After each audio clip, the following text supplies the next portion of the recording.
Hello student, welcome back to my channel Haridwar Pathshala. So today we will study a new moral value story, that is keep your promises. Keep your promises means क्या होता है कि जो भी आप किसी से वादा कर रहे हो उसको पूरी तरीके से निभाओ, कि हमें कभी भी प्रॉमिस करके भूलना नहीं चाहिए. सो स्टोरी टाइटल क्या है हमारा? The ring. रिंग मीन्स क्या होता है? अंगूठी. So let's begin the story. Anne and Sagar loved each other so much that they wished to spend their life together. Anne और सागर एक दूसरे से लव करते थे, तो उन्होंने सोचा क्या कि हम एक साथ अपनी पूरी life गुजारेंगे. They had expressed their wish to marry each other to their parents. उन्होंने एक दूसरे से वादा किया कि हम क्या करेंगे? शादी करेंगे, और अपने पेरेंट्स को भी बताया. Annie's parents had always disagreed to her relationship with the boy on the grounds of difference in their family backgrounds and status, and foremost the caste.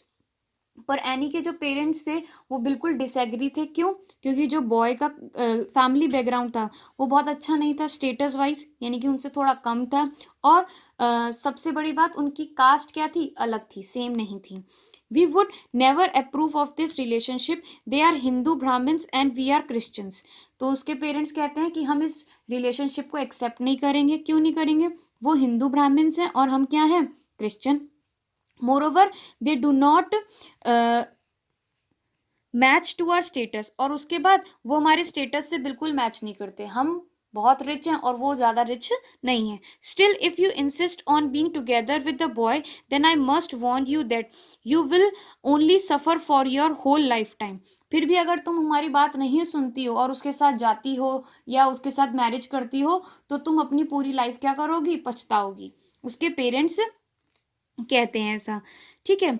And said Annie's father to her angrily. तो गुस्से में उसके father उसे कह देते हैं ये कि भाई तुम सफ़र करोगी. Living under constant pressure from her family members Annie got frustrated. She would quarrel every often with Sagar. तो अपने पेरेंट्स के प्रेशर के वजह से फ्रस्ट्रेट हो गई कि रोज रोज उसके पेरेंट्स कुछ ना कुछ कहते थे. तो वो अब सागर से उसका थोड़ा सा झगड़ा हो गया. How much do you love me? Annie would ask him all the time. बार बार एक ही बात उससे पूछती, तुम मेरे से कितना प्यार करते हो? Sagar was not very good with words and this always made her angry. और सागर जो था वो क्या था कि वर्ड्स के साथ बहुत अच्छा नहीं था, यानी कि वो ज़्यादा एक्सप्रेसिव नहीं था. हमेशा हर बात वो अपनी कहना पसंद नहीं करता था. कभी कभी जेस्चर हमारे ऐसे होते हैं, हम सामने वाले को समझा देते हैं कि हम क्या फील करते हैं, और ये बात उसको पसंद नहीं थी. किसको? गर्ल को. Seeing her calm and smiling was a rare sight now. अब उसको गर्ल को काम देखना, एकदम पीस में, शांति में देखना, या खुश देखना, या स्माइलिंग फेस देखना बड़ा कम हो गया था. The negative comments from her parents all the time made her mood worse and added up to her frustration. क्यों? क्योंकि उसके पेरेंट्स बार बार नेगेटिव कमेंट्स दे रहे थे उसके रिलेशनशिप के बारे में, तो वो फ्रस्ट्रेट होती जा रही थी. Sagar had become the Sagar had become her anger releasing target. तो अपना सारा गुस्सा कहाँ उतार देती थी? सागर के ऊपर. He would silently allow her to release her anger on him. और सागर कभी कुछ कहता भी नहीं था, वो चुपचाप उसका सारा गुस्सा सह लेता था. Later that year Sagar graduated from university. फिर सागर ने उसी साल अपनी ग्रेजुएशन कंप्लीट करी. He plan to go overseas for higher studies. और उसने प्लान किया मैं आगे की स्टडीज के लिए यहाँ से बाहर जाऊंगा. Before he left he propose to Annie. So जाने से पहले उसने एनी को क्या किया? प्रपोज किया. I don't know how to say it in nice words but I do know that I love you. वो कहता मेरे को भाई एक्सप्रेस करना तो नहीं आता है कि किस तरीके से मैं तुम्हारे सामने प्रपोजल रखूं. बस सिंपल लफ्ज़ों में या सिंपल भाषा में कह सकता हूँ कि I love you. If you agree I am willing to take care of you the whole life. और अगर तुम्हारा आंसर भी हाँ है तो मैं पूरी लाइफ तुम्हारे साथ रहूँगा और तुम्हारी अच्छे से टेक केयर करूंगा. About your family members I will work hard to convince them to agree on a set Sagar to Annie. और बात रही तुम्हारी फैमिली मेम्बर्स की, तो मैं इतनी मेहनत करूंगा कि फ्यूचर में कि तुम्हारे पेरेंट्स को भी मैं मना लूंगा. सागर एनी से कहता है. फिर वो कहता है मैरी मी विल यू, यानी कि तुम मेरे से शादी करोगी. Annie gladly agree to the proposal. Annie भी खुश होके हाँ कर देती है. Sagar put all his effort to convince Annie's parent. अब सागर ने जी जान लगा दी एनीज के पेरेंट्स को कन्विंस करने के लिए. Looking at his sincere effort and his love for their daughter, they agree to their relationship and Sagar and Annie were engage before Sagar left for abroad. अब उसके पेरेंट्स ने देखा सागर बहुत सिंसियर है, बहुत अच्छे से सारे काम कर रहा है, तो वो कन्विंस हो जाते हैं और वो उनकी इंगेजमेंट के लिए मान जाते हैं और सागर के अब्रॉड जाने से पहले उनकी इंगेजमेंट करा देते हैं. Any state back in the home town and took up a job. Any वहीं रही, ठीक है, और उसने वहीं एक जॉब कर ली. They maintain their relationship through telephone and letters. तो अब मिलते तो नहीं थे पर टेलीफोन्स और लेटर्स के थ्रू बात करते थे. Although time was difficult for both of them to get through with, but they never gave up. Time difference होता है कि भाई मिल नहीं पा रहे हैं एक दूसरे से, अच्छे से अपनी मन की बात शेयर नहीं कर पा रहे हैं, डिफिकल्टी तो थी पर फिर भी उन्होंने अपना भरोसा एक दूसरे पे कभी नहीं छोड़ा था, ठीक है ना. One day Annie left home for work as usual. She took the bus to her work place. रोज की तरह की बात है कि एनी अपने वर्क प्लेस पे जा रही थी और उसने क्या ली, बस ली. On the way the bus met with an accident. रास्ते में बस का हो गया एक्सीडेंट.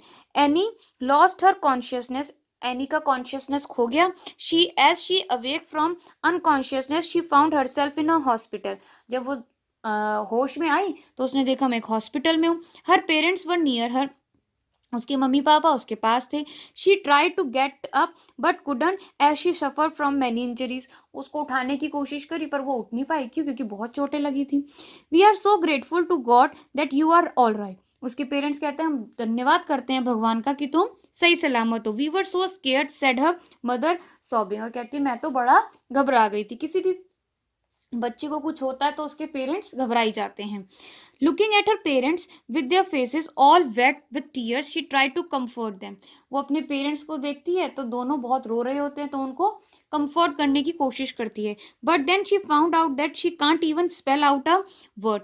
पर जब वो बोलने की कोशिश करती है कि नहीं सब ठीक है मैं ठीक हूँ, पर वो देखती है क्या महसूस करती है मैं तो बोल ही नहीं पा रही हूँ, एक वर्ड भी नहीं बोल पा रही हूँ मैं. She tried her best to make some voice but she managed was to breathe without any voice. वो मैनेज करती है कि मैं कुछ तो बोलूँ नहीं, बस उसके मुंह से कोई वर्ड्स नहीं निकल रहे हैं. बस क्या निकल रही है, हवा निकल रही है, यानी कि सांस निकल रही है. She had lost her voice. इसका क्या मतलब हुआ कि उसकी आवाज उस एक्सीडेंट में चली गई. According to the doctor the injury affected her brain and that caused her to be mute for the rest of the life. Doctor ने बताया इंजरी उसके हेड में हुई थी, उसके ब्रेन में हुई थी, उसकी वजह से उसकी जो बोलने की जो ताकत थी वो खत्म हो गई है पूरी लाइफ के लिए. अब वो पूरी लाइफ नहीं बोल सकती. This news came to Annie as a great shock and she collapsed. जब ये खबर एनी को पता चली तो वो बहुत टूट गई. Throughout the days her parents would try to console her but she was deeply in pain of losing her voice. उसके पेरेंट्स उसको कंसोल करने की कोशिश करते, कोई बात नहीं ठीक है जो हो गया, बट वो बहुत पेन में थी कि मैं अब बोल नहीं सकती. अब किसी के साथ भी ऐसी कंडीशन हो जाए, ऐसा सिचुएशन हो जाए तो ये सोचता है ना कि यार मैं पूरी लाइफ बिना बोले कैसे रहूंगी. She could not help but cry all the time. तो वो अपनी जख्मों से, अपने पेन से उभर नहीं पा रही थी और सारा दिन रोती रहती थी. After a few days Annie was discharge from the hospital. At home everything was still the same as before. कुछ दिनों के बाद उसको हॉस्पिटल से डिस्चार्ज मिला, घर गई तो सब कुछ जैसा वो छोड़ के गई थी एज इट इज वैसा ही था. Except that the phone ring, which was once a delighted for Annie and she would run to it to talk to Sagar, had now turned into the worst nightmare. बस एक चीज बदली हुई थी. वो क्या था? फोन की रिंग, जिसे सुनते ही पहले एनी भागा करती थी सागर से बात करने के लिए, अब वो उसके लिए वर्स्ट नाइटमेयर यानी कि एक बहुत बुरा सपना हो गई. Ring after ring continuously would stimulate her pain and worst fear. Ring पे रिंग आई जा रही है, फोन पे फोन आए जा रहे हैं, पर वो बहुत डर रही है. क्यों? क्योंकि फोन उठाएगी तो बात तो वो कर ही नहीं सकती. Annie had no courage to tell about her accident to Sagar. उसके अंदर वो हिम्मत ही नहीं थी कि वो सागर को बता सके कि मेरे साथ हुआ क्या है. I can't tell him anything. Moreover, what would I say? How would I say? वो कहती है मैं क्या कहूँ, मेरे पास कुछ है ही नहीं, कैसे कहूँ, क्यों कहूँ. I will be a burden for him. मैं तो उसके लिए बर्डन होगी लाइफ भर, कि मैं तो कुछ बोल ही नहीं पाऊंगी, मैं अपनी मन की बात नहीं कह पाऊंगी, उससे कुछ शेयर ही नहीं कर पाऊंगी. May be he even want me any more in his life. और हो सकता है शायद वो भी मेरे को अपनी लाइफ में ना चाहता हूँ, क्योंकि मैं क्या हो गई, डिसेबल हो गई हूँ. who would want to spend life with a dumb, she thought. और अपने आप में ये सोचती है कि डम यानी कि गूंगे के साथ कौन अपनी जिंदगी बिताना चाहेगा, जो बोल ही नहीं सकता. Annie wrote him a letter telling him that she no longer want to wait and wish to end the relationship between them. फिर आखिरकार तंग आके अपने थॉट से एनी एक लेटर लिखती है और उसमें लिखती है कि अब मैं तुम्हारा इंतज़ार और नहीं कर सकती हूँ, ठीक है, तो मैं अपना रिलेशनशिप यहीं तोड़ती हूँ. She even return him the engagement ring, और उस लेटर के साथ इंगेजमेंट रिंग भी उसको वापस कर देती है. As she sent this letter to Sagar she found herself flooded with the tears and telephone calls from Sagar. जब सागर के पास ये लेटर गया तो सागर बहुत रोया और फोन पे फोन वो एनी को करता रहा. He was desperate to save his relationship and wanted many answers. वो अपने रिलेशनशिप को बचाना चाहता था और वो एनी से वो सब सवालों के जवाब चाहता था जो उसके मन में चल रहे हैं. She didn't reply to any one of them, पर उसने एनी ने कभी भी उसकी किसी भी बात का जवाब नहीं दिया. All she could do was to allow tears falling from her eyes. बस कुछ वो पूछता या कुछ वो लेटर भेजता तो सिर्फ एनी क्या करती, रोती रहती. Annie's father could not see her suffering and decided to move, hoping that his daughter could forget everything and be happier. अब एनी के फादर अपनी बेटी को इतने दुख में देख के बहुत ज़्यादा दुखी हो रहे थे और चाह रहे थे कि मेरी बेटी जो है वो खुश होए, उसे खुशी महसूस होए, वो इन सब दुख तकलीफ़ों से दूर हो जाए. At the new place Annie try to start over again. तो अगर मैं इसको एक नई जगह ले जाऊं तो शायद वो अपने इन जख्मों को भूल सके. She started to learn sign language and made up her mind to try her best to forget Sagar forever. और उन्होंने उसको साइन लैंग्वेज सोचते हैं कि सिखाता हूँ तो जिससे कि ये साइन लैंग्वेज सीखेगी, अपने आप को किसी काम में बिजी रखेगी, इन्वॉल्व रखेगी और सागर को भी भूल जाएगी. One day Annie's best friend visited her. एक दिन एनी की बेस्ट फ्रेंड उसके पास आई. She said Sagar is back to India, और बताती है सागर इंडिया आ गया. He is searching all around for you, और वो यहाँ आके सिर्फ तुम्हें ही ढूंढ रहा है. Annie got worried. Promise me you won't tell him anything about me. और प्रॉमिस करो, अपनी बेस्ट फ्रेंड से कहती है कि तुम मेरे बारे में उसे कुछ नहीं बताओगी. If he sees you tell him I have forgotten him and he too should do the same. Annie asked her friend. और कहती है अगर गलती से तुमसे मिल जाए तो तुम कहना कि एनी तुम्हें भूल गई है और अब तुम भी एनी को भूल जाओ. After that day 1 year past and there was no news of Sagar. उस दिन के बाद से 1 साल बीत गया, सागर की कोई खबर ही नहीं है. One day Annie's friend visited her again and told her that Sagar was getting married soon. एक दिन आती है एनी की वही वाली बेस्ट फ्रेंड और आती है, बताती है कि सागर जो है शादी कर रहा है बहुत जल्द. And pass the wedding card to her, और उसको शादी का कार्ड भी दे देती है सागर की. With tears in her I she open the card sadly. उसकी आंखों में आंसू भरे होते हैं पर वो बड़े दुखी मन से उसके शादी का कार्ड क्या क्या करती है, खोलती है. She was confuse to find her name on the card. वो जैसे ही शादी का कार्ड खोलती है बड़ी कंफ्यूज हो जाती है कि शादी के कार्ड पे किसका नाम लिखा था, एनी का नाम लिखा था. The moment she wanted to ask about it her best friend, वो पूछना चाहती थी अपनी बेस्ट फ्रेंड से कि ये क्या है. Sagar appeared in front of her, Sagar उसके सामने आ जाता है. With an unfamiliar sign language he told her. अब वो एक अनफैमिलियर साइन लैंग्वेज का यूज करता है सागर और बताता है I spend more than a year time to force myself to learn sign language. कि पिछले 1 साल से मैं क्या कर रहा हूँ, इस साइन लैंग्वेज को सीखने की कोशिश कर रहा हूँ, सीख रहा हूँ. क्यों? In order to tell you that I have not forgotten my promise. ये बताने के लिए कि मैं अपना प्रॉमिस नहीं भूला हूँ. Give me an opportunity, let me be your voice, I love you. कि मेरे को वो अपॉर्चुनिटी दो कि मैं तुम्हारी अब आवाज़ बनूं, और उसको कहता है I love you. Looking at the slow sign language by the boy. अब वो धीरे धीरे साइन लैंग्वेज का यूज़ कर रहा था Sagar. And the engagement ring that she had return to him. जो एंगेजमेंट रिंग वो उसको एनी वापस करती है. A smile finally appeared on Annie's face.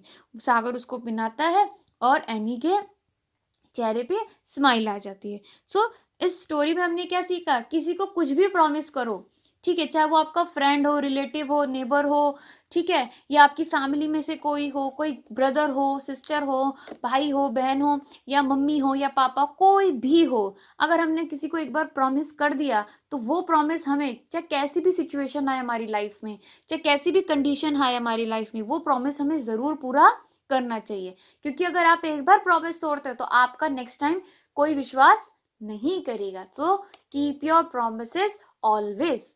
Hope you like this story, student. Thank you.